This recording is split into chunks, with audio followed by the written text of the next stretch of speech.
Detroit já foi o coração da indústria automóvel norte-americana. Hoje chamam-lhe até cidade fantasma. A crise e o desemprego obrigaram ao êxodo.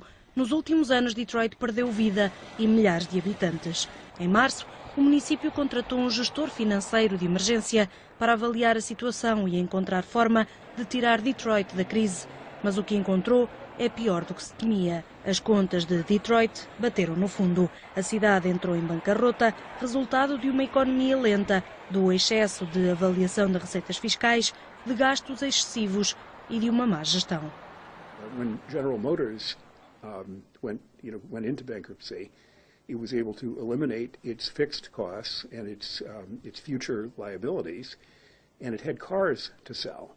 But the city of Detroit doesn't have cars to sell. Really, what it has to sell are high-quality services, which people will then be willing, basically, to pay taxes for.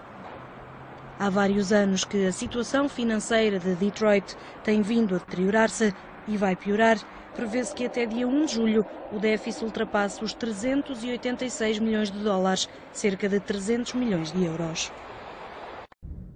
Detroit já foi um símbolo do poder americano, mas a cidade que chegou a ser a quarta maior dos Estados Unidos, conhecida por ter sido berço da indústria automobilística, entrou em decadência e nesta quinta-feira declarou falência.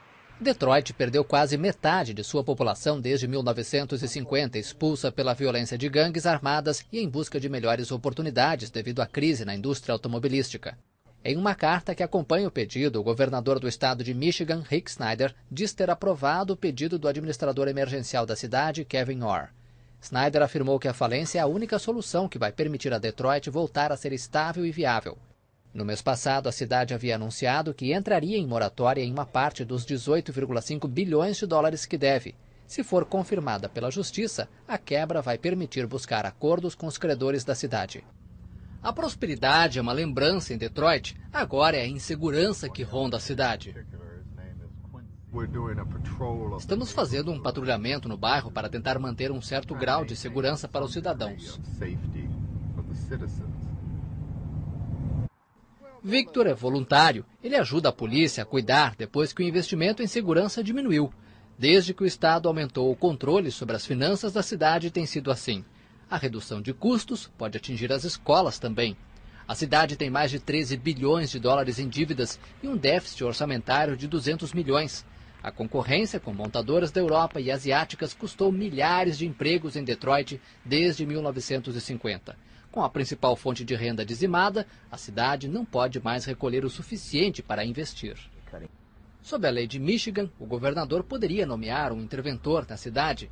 A missão seria cortar custos, a menos que as autoridades municipais tenham um plano adequado para diminuir a dívida. Uma medida dura é necessária para trazer os investimentos de volta. É muito difícil atrair investimentos para as comunidades que estão falidas, então temos que trazer de volta a saúde financeira.